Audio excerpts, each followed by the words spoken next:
Esther's sister told Esther and friends one of the best law of attraction stories Esther's heard in a while, about something not very significant. But all law of attraction stories are about things that are not very significant, because law of attraction is just a fact that is happening all the time. So as you get used to it and begin watching for the evidence of it.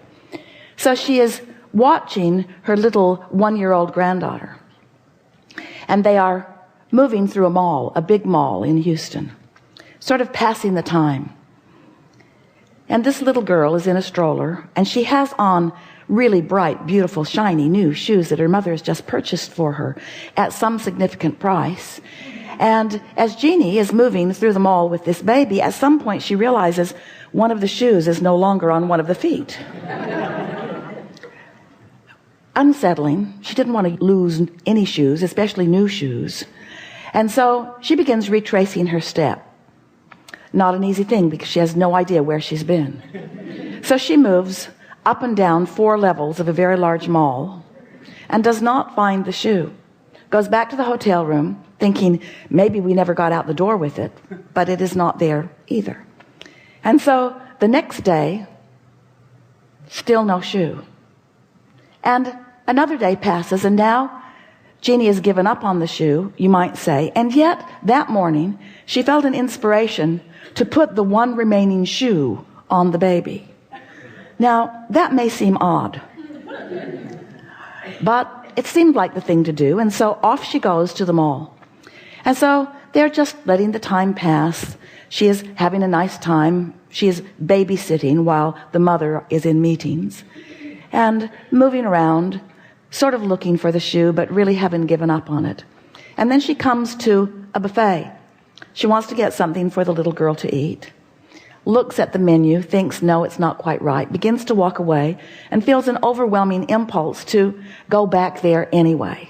Even though her logic has said, this is not the place for us to eat, her feeling of, this is the place I want to be, was very strong.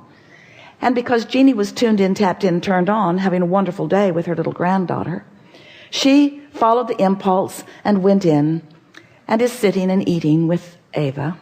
And while they are having lunch, 4 teenagers come by and they say, the other shoe is in the bathroom.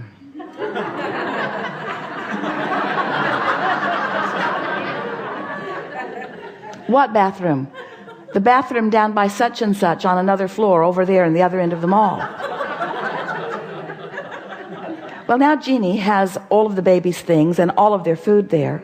And one of the little girls says, I'll go get it. So she goes and brings the shoe back. Now, isn't that just a really wonderful law of attraction story? It's a needle in the haystack story. But all law of attraction stories are needle in the haystack stories, aren't they? Because when you don't know where something is, it feels impossible to find it. But when you know that someone knows, Now, Jeannie was not spending much time worrying about this shoe, which is really the point that we're making. Once she gave up looking for it, once it was no longer lost, once it was no longer an issue, now she's just resumed normal life, running around a mall with a baby with 1 shoe. Not exactly normal life, but it was a happy life. So what we are saying to you is that these things are happening to you all the time too, aren't they? Things that seem not plausible, not even likely. But we want to bring you, by the time this gathering comes to an end today, to a place of realizing that all things are possible. That there is nothing that you could want as insignificant as a button or finding a shoe, or more significant like a castle or an empire or a movement. There is nothing that is out of reach for you. You've just got to train yourself into the frequency of it. So we're eager to talk with you about whatever is important to you. There is nothing off limits, and there is no order of business, but there will be a sort of building of momentum. It is our expectation that you will achieve a vibrational movement today that will put you in a place of being more accessible to those who are running around with you, who are shining spotlights on your path of least resistance in order to help you to find the other shoe.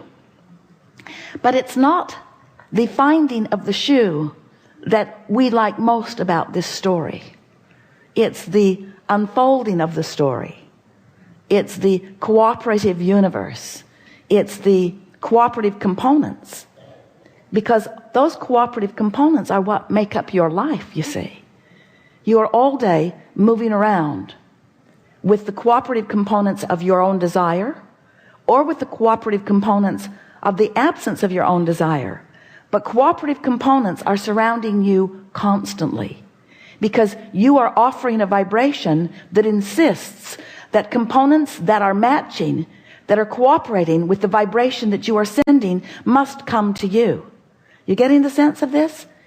The only thing that you can control is your own vibration. And your own vibration will bring to you cooperative components of whatever the vibration is. For a while we've been saying to you that you are the creator of your own reality. And we explained to you that through the processing of life, that you've been sending off rockets of desire, knowing what you don't want, knowing what you do want. You've been asking, and you've created a vibrational momentum that amounts to a vortex version of you. It contains everything that you have become, all of the clarity, all of the mastery, all of the brilliance, all of the joy, all of the love, all of the beingness that you have been living over lifetimes and lifetimes and lifetimes is amassed in this vibrational version of that which is you. Your source is there. That which you call God is there. Your inner being is there. It is a vibrational version of the furthest, most expansion of that which you are. And it spins in a very high-flying, non-resistant frequency. And it amasses cooperative components, the likes of which we are not able to find words to describe. The mastery of your vortexual, vibrational reality is unspeakable, really. It is not unfeelable, but it is unspeakable. So you've been hearing us talking about this vortex. We've been spinning in the air, offering this experience of a vortex. And today we are wanting to say to you that that vortex exists, and your point of attraction has a relationship with it. In other words, if your vortex is spinning, as we say that it is, in this very high-flying, non-resistant frequency of success and well-being, then you must be in the vibrational vicinity of it in order for what's in it vibrationally to begin to manifest into your actual experience. And we've been describing that point of attraction as your vibrational grid. It's like the framework that will fill in with the details. But you establish the framework, the vibrational framework, and then the details fill in that match the framework that you have accomplished. And that framework we're calling a grid. Maybe there are better words. It's the word we're using for now. Your point of attraction, your grid.